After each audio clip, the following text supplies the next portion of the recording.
Hey friends, today I want to talk about our inner critic, because we all have it, right? I have it too, and it's gotten a lot smaller over the years, but I still have an inner critic and I still have negative self-talk. But I have strategies now that I want to share in this video on how I deal with that. What this negative self-talk does, this voice in our heads that makes us play small, and it keeps us stuck in fear, and it keeps us from doing things we really want to do, keeps us from having experiences that we really want to have. When we tell ourselves up here that we're not good enough, or maybe we're not lovable, we are not gonna live our life to our fullest potential, and we just get stuck up here in this loop.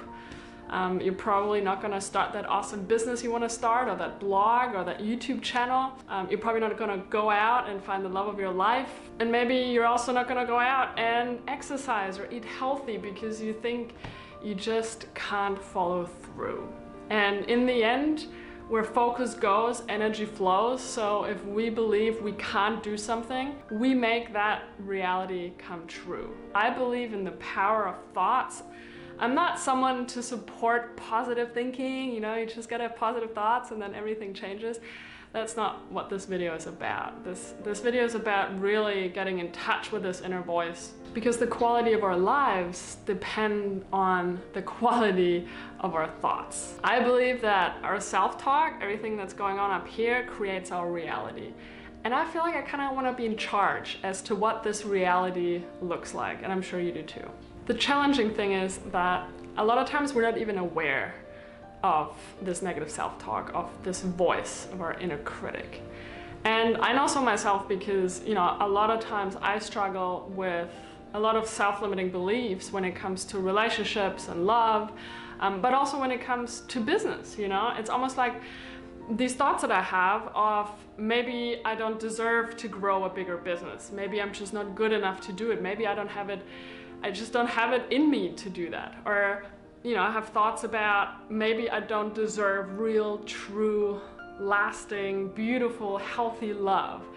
I've been going through a lot of relationship stuff these last, 5 or 6 years, and before that with my coming out. And, it's almost like cemented in my unconscious. And so when I have patterns recurring in my life, it's almost like it's confirming what this inner critic says all the time, namely, it's just never gonna work out, And so as we have these thoughts, not just do we keep them in a loop and repeating themselves, but also our brain then wants to look for confirmation outside in the world that it's true. So we're gonna look for ways to prove to us that we're not good enough, that we don't have it in us, that whatever it is that keeps you from really living your life to your fullest potential. And in the end, we're self-sabotaging ourselves. We're the only ones standing in our way to having success, to feeling fulfilled, to living a life that really truly makes us happy, and where we can really share our gifts with the world, or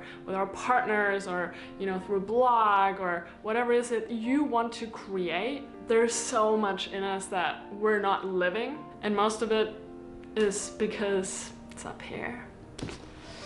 There's just this wall of negativity, and it's sad. So, what do? Step number 1 is really just listening to yourself. Listen to this voice up there and realize that it is just a voice. It's actually not you. It's not your reality. You don't have to believe everything that goes on up there. At best, actually, you don't believe it at all, or only the good stuff.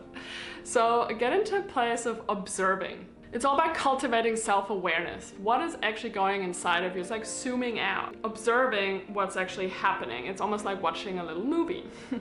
And I do that a lot during meditation, but also, as I'm riding my scooter here in Bali, or I'm walking somewhere, and then just kind of tune in to that radio station and be like, what's actually going on there? And then you realize that there's these recurring thoughts coming up. So all these limiting thoughts that you have going on up here, they keep you stuck. They're all limiting beliefs. They're really just beliefs. They're not the truth. of what we can experience. And so once you become aware of what's actually happening up here and what your mind is creating, the next step then is to analyze. And because then you become aware of the fact that it's all just artificial, sort of. Because most of our limiting beliefs are created or saved on our hard disk when we're children. They're voices that we've taken on from our parents or from our teachers.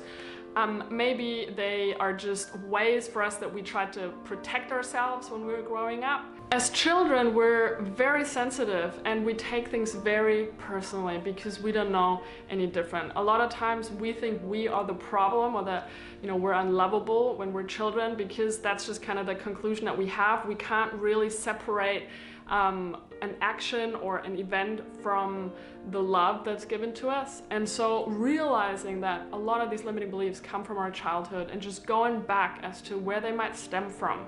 Maybe they're from your dad, maybe it's because this happened in your family. A lot of my limiting beliefs around love, they come from the fact I come from a divorced family. I had a pretty emotionally unavailable mother. I had a few other areas in my life when I was growing up that showed me, at the time, at least I believed in it, that I wasn't lovable, and that love hurts, and that I constantly need to fight for love and prove that I'm lovable. And so this is anchored in my system. And as an adult, we can look at all of that and then take all of it apart and realize it's actually not us. None of these limiting beliefs are actually really true. They just keep us stuck. It's just like our mind playing tricks on us. It's like this programming in our mind, our blueprint, so to speak, and we're so used to thinking these thoughts that of course we identify with them, but they're not us. And here are a few practical tips as to how you can dive into all of this a little bit deeper. Number one, I'd really recommend you get a journal and journal that stuff out. All these limiting beliefs that keep coming up, all that negative chatter, write it out. Make a list of like your top 5 limiting beliefs that keep you from doing what you really want to do.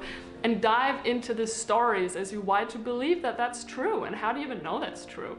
Byron Katie has amazing books written on that subject to sort of question the beliefs that we carry inside of us and to eventually then come to the conclusion that no, actually it's not true. The next thing is also though, when you realize what's going on and it keeps you stuck, is that think about how you would talk to your best friend. How would you talk to your 5-year-old self? You know, ask yourself, like, what do you need? How can you be more loving to yourself in the way you talk to yourself? That was a huge game changer for me when I realized that I can change what's going on up here. I can actually control what's going on up here and literally start talking to myself as if my best friend was right there speaking to me. And if you're stuck in a loop, think about what can you do to make yourself feel good about yourself. I love to get creative. I love to make these videos or post something on Instagram. I like to do things where I kind of forget about time. Being creative makes me feel good about myself. And another thing that also really helps just to get this negative energy moving and get it out of my head is to go and exercise. I go to yoga, or I go swimming, I go running, I go surfing.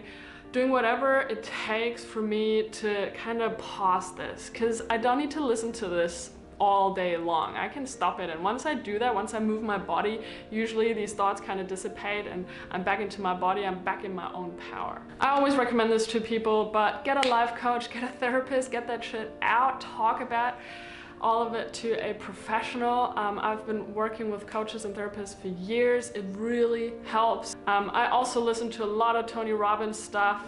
He's got programs you can buy on his website. There's so many videos for free on YouTube.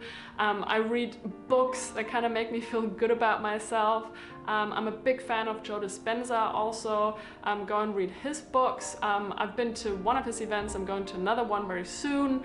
I'm sick of playing small, and I'm sick of not realizing my full potential in all these different areas. And so I really urge you to get more proactive about wanting to really get out of this victim mode up here and of putting yourself down and of thinking you're not good enough, because you are. Just getting stuck in this fear and in this pain, it just keeps us from being who we truly are. And that's why I made this video, because that's what I want you to do and to be. My question is now for you, and share with me in the comments, what's your inner critic saying? What are your limiting beliefs that you have going on? I'd love to know, and how you deal with them maybe, or what your challenges are. Put it in the comments, and I'll see you in the next video. Thank you so much for watching. It's been a pleasure. See you next time. Bye. Mwah.